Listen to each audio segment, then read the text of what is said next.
प्यारे विद्यार्थियों, आप सभी को मेरा नमस्कार।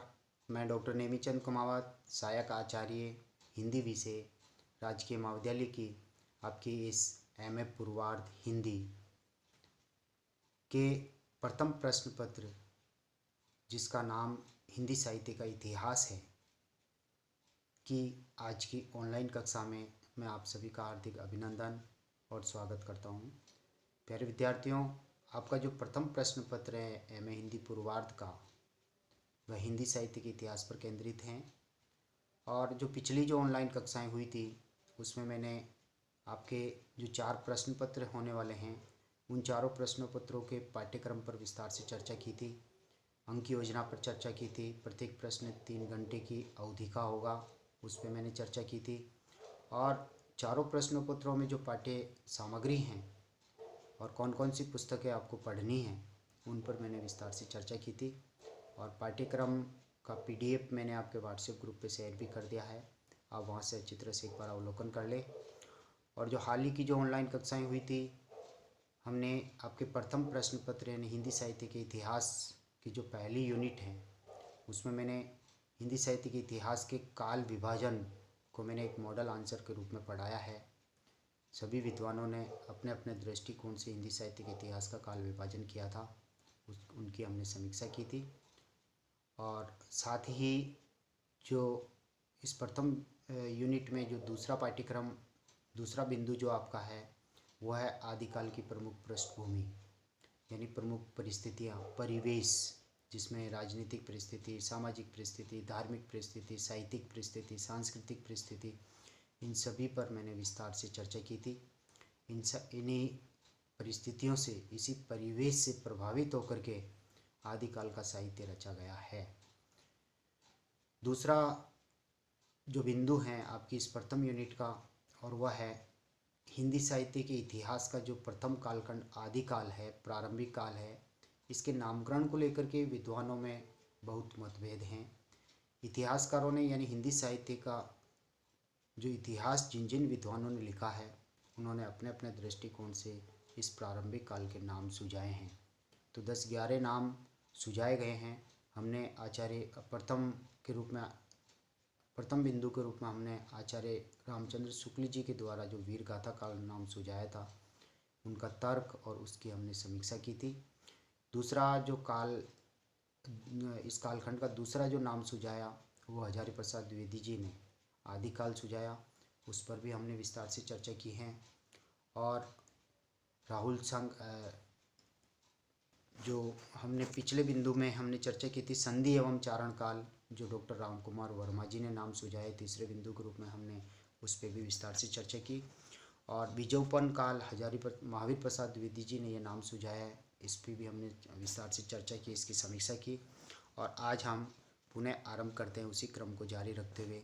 सिद्ध सामंत काल, राहुल सांकृत्यायन जी ने ये नाम दिया है। तो आइए हम शुरू करते हैं। राहुल सांकृत्यायन का नामकरण अपेक्षाकृत काफ़ी वजनदार है। इन्होंने सिद्धों के उपेक्षित साहित्य को पूरा महत्व दिया है। राहुल जी की दृष्टि में सिद्धों के द्वारा जो लिखा हुआ धार्मिक साहित्य हैं, वो एक तरह से प्रधान है। दूसरी ओर सामंत काल में सामंत शब्द से राज स्तुति परक रचनाओं के प्रेरणा स्रोत का भी हमें पता चल जाता है। यानी चारण कवियों ने स्तुति परक वीर रसात्मक काव्य लिखा, रासो काव्य लिखा। तो इस नामकरण में सिद्ध कवियों के द्वारा जो धार्मिक साहित्य लिखा उसका भी बोध होता है, और सामंतों के द्वारा जो वीर रसात्मक काव्य लिखा गया उनका भी हमें बोध होता है। ये नाम भी एक तरह से अनुपयुक्त हैं, क्योंकि एक और सिद्ध कवियों की ओर संकेत हैं, तो दूसरी ओर आश्रयदाताओं का उल्लेख है। कवियों की बजाय आश्रयदाताओं का उल्लेख इसमें हमें मिलता है। छठा जो काल नामकरण सुझाया गया है, आरंभिक काल। मिश्र बंधुओं ने जो मिश्र बंधु विनोद लिखा है, उसमें इन्होंने हिंदी साहित्य के प्रथम कालखंड को आरंभिक काल नाम दिया है। इस काल का नाम आरंभिक काल उन्होंने रखा। यह एक सामान्य संज्ञा मात्र है, इसके पीछे किसी प्रवृत्ति आदि का कोई आधार नहीं है। इन्होंने अपने मिश्र बंधु विनोद में प्रारंभिक काल के पीछे हिंदी भाषा को अवश्य ध्यान में रखा। और अनेक अध्याय किए, यानी प्रत्येक कालखंड के उपखंड और कर दिए हैं, किंतु इन नामों से आदिकाल की कोई सर्वथा उपयुक्त संज्ञा हमें नहीं प्राप्त होती है। अतः उनका सुझाया व आरंभिक काल नामकरण भी उचित नहीं है। हम चलते हैं सातवें नामकरण की ओर, और सातवां नामकरण है प्रारंभिक काल। डॉक्टर गणपति चंद्र गुप्त जी ने हिंदी साहित्य का जो वैज्ञानिक इतिहास दो भागों में लिखा है, उसमें उन्होंने इस कालखंड का नामकरण प्रारंभिक काल रखा है। गुप्त जी ने इस काल का नाम प्रारंभिक काल तो रखा है, वे आदिकाल के विरोध में लिखते भी हैं कि 10वीं से लेकर के 14वीं शताब्दी तक हिंदी की एक भी प्रामाणिक रचना का अभाव यही सिद्ध करता है कि जिसे वह हिंदी का आदिकाल कहने का लोभ कर रहे हैं, वह वस्तुतः अपभ्रंश का प्रौढ़ काल है। द्विवेदी जी हिंदी की जिन अज्ञात कृतियों की खोज में लगे हुए हैं या उलझे हुए हैं, वस्तुतः वे कभी कृतियाँ निर्मित हुई ही नहीं। अतः डॉक्टर गुप्त जी का नामकरण सर्वथा नवीन है, लेकिन सभी विद्वानों द्वारा इस नामकरण को मान्यता नहीं मिली है। आठवें नामकरण की ओर हम चलते हैं, और आठवां नामकरण दिया है वीर काल।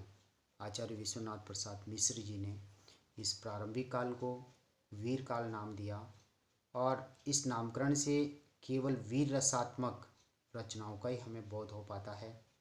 वीर प्रवृत्ति के अलावा अन्य काव्य प्रवृत्तियों की जानकारी इस नामकरण से नहीं होती है।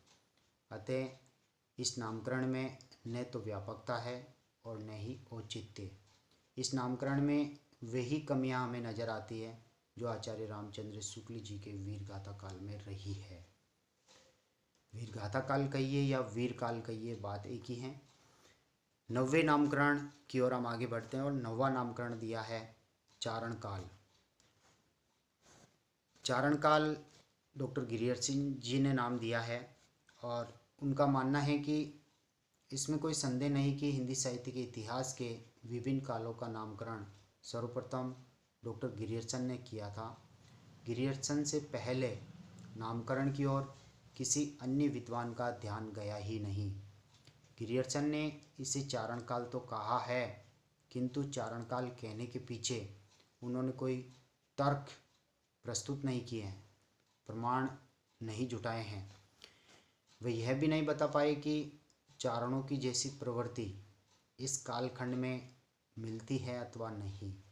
ऐसी स्थिति में गिरियर्सन द्वारा किया गया नामकरण अनुपयुक्त प्रतीत होता है। 10वें नामकरण की ओर हम आगे बढ़ते हैं, और 10वां नामकरण सुझाया है डॉक्टर कमल कुलश्रेष्ठ जी ने। इसे अंधकार काल के करके पुकारा है। देखिए, डॉक्टर कमल कुलश्रेष्ठ जी ने आदिकाल का नामकरण अंधकार काल के नाम से प्रस्तुत किया है। इनका नामकरण भी प्राय उचित नहीं है। आज अनेक अनुसंधानों के आलोक में इस काल की साहित्यिक, दार्शनिक, धार्मिक और राजनीतिक सामग्री प्राय स्पष्ट हो जाती है। अतः अंधकार काल नाम का कोई औचित्य नहीं रह जाता है। अंधकार का मतलब घने अंधेरे में जैसे चीज़ें दिखाई नहीं देती है, लेकिन कई चीज़ें आदिकाल की स्पष्ट हो चुकी है, इसलिए अंधकार काल कहना उचित नहीं है। अंतिम 11वें नामकरण की ओर हम आगे बढ़ते हैं, और 11वां नामकरण है अपभ्रंश काल। डॉक्टर धीरेन्द्र वर्मा और चंद्रधर शर्मा गुलेरी जी ने आदिकाल को अपभ्रंश काल नामकरण दिया है। इनका मत है कि आदिकाल में जितना साहित्य रचा गया था, उनमें से अधिकांश अपभ्रंश भाषा में रचित है, इसलिए इसे अपभ्रंश काल कहना चाहिए। लेकिन युग विशेष की प्रमुख प्रवृत्तियों का परिज्ञान इस नाम से हमें नहीं हो पाता है, अतः यह नाम भी उचित नहीं है। इसमें केवल अपभ्रंश भाषा का ही हमें ज्ञान होता है। तो आदिकाल का जो नामकरण सर्वाधिक विवादास्पद रहा है, हिंदी साहित्य के इतिहासकारों ने अपने अपने दृष्टिकोण से आदिकाल के ये नामकरण सुझाए हैं, और हमने इन 11 नामों पर उनका विद्वानों का तर्क भी हमने देखा है और उनकी समीक्षाएं भी हमने की है कि यह नाम क्यों उपयुक्त नहीं है। क्योंकि नामकरण ऐसा होना चाहिए जिसमें उस युग की समस्त पृष्ठभूमि, समस्त विशेषताएं, समस्त प्रवृत्तियां उभर कर आ जानी चाहिए। और जो जितना भी साहित्य लिखा गया वो उस नामकरण में स्पष्ट हो जाना चाहिए। जैसे वीर गाथा काल कहने से आदिकाल की केवल वीर रसात्मक प्रवृत्तियों का ही हमें बोध होता है। चारण काल कहना या वीर काल कहना एक ही बात है, क्योंकि चारण कवियों ने ही वीर रसात्मक रचनाएं लिखी है। नामकरण ऐसा हो जिसमें आदिकाल में जो साहित्य, सिद्ध साहित्य, नाथ साहित्य, जैन साहित्य, रासो साहित्य और फुटकर अन्य रचनाएं भी, अमीर खुसरो की पहेलियाँ या विद्यापति पदावली जो भी लिखी गई हैं, चाहे ढोला मारूरा दुआ है या राउल वेल हैं, उक्ति व्यक्ति प्रकरण हैं, तो ये जो कृतियाँ हैं उन सभी का समावेश उस नामकरण में हो जाना चाहिए। तो ये इनमें से कोई भी नाम प्राय उपयुक्त नहीं लग रहा है, केवल आदिकाल को छोड़ करके, क्योंकि आदिकाल कहने में प्राय सभी प्रवृत्तियों का समावेश हो जाता है, समस्त विशेषताएं उसमें उभर कर आ जाती हैं। तो हजारी प्रसाद द्विवेदी जी के द्वारा दिया गया आदिकाल ही हमें सर्वाधिक उपयुक्त नज़र आता है। आगे बढ़ते हैं हम निष्कर्ष की ओर। उपर्युक्त संपूर्ण विवेचन के उपरांत हम इस निष्कर्ष पर पहुंचते हैं कि हिंदी का जो प्रारंभिक काल नामकरणों के जंगल में भटक गया है, यद्यपि सभी विद्वानों ने अपने अपने तर्क देते हुए नामकरण सुझाए हैं, किंतु कोई भी नामकरण न तो पूरी तरह से व्यापकता लिए हुए हैं और न ही पूरी तरह से औचित्यपूर्ण लगता है। सभी नामों की समीक्षा करने के पश्चात हम एक तरह से यही निष्कर्ष निकलता है कि आदिकाल नाम ही सर्वाधिक उपयुक्त है। आदिकाल और प्रारंभिक काल में थोड़ा बहुत अंतर है। आदिकाल शब्द जहाँ आरंभ का सूचक है, यानी प्रारंभिक चीज़ों का सूचक है और व्यापकता से रहित है, वहीं प्रारंभिक काल शब्द प्रारंभ का सूचक तो है ही, लेकिन व्यापकता की भावना से युक्त भी है। किंतु आज नवीन शोधों, खोजों के उपरांत आदिकाल नाम सर्वग्राह्य हो चुका है। सभी विद्वान प्रारंभिक काल को आदिकाल कहने के पक्ष में हैं। यह नाम इस कालखंड की अनेक विशेषताओं को अपने में समेटे हुए हैं। इस नाम से एक व्यापक धरातल का बोध होता है, जिस पर आगे आने वाले साहित्य का एक विशाल भवन खड़ा हुआ है। भाषा की दृष्टि से भी इस काल में साहित्य का आदि रूप ही दिखाई देता है। साथ ही हिंदी में विकसित अधिकांश प्रवृत्तियों के आदिम बीज भी, यानी प्रारंभिक बीज भी हमें इस कालखंड में उपलब्ध हो जाता है। अतः इस काल को स्वीकार करने पर, यानी आदिकाल को स्वीकार करने पर हिंदी की विविध काव्य प्रवृत्तियों का समावेश भी स्वतः ही इसमें हो जाता है। कोई भी साहित्य इससे छूटता नहीं है, चाहे जैन साहित्य हो, चाहे सिद्ध साहित्य हो, चाहे नाथ साहित्य हो, चाहे रासो साहित्य हो, चाहे फुटकर साहित्य, अन्य कोई भी साहित्य आदिकाल में लिखा गया, आदिकाल के नामकरण में सभी प्रवृत्तियाँ और साहित्य उभर कर आ जाता है।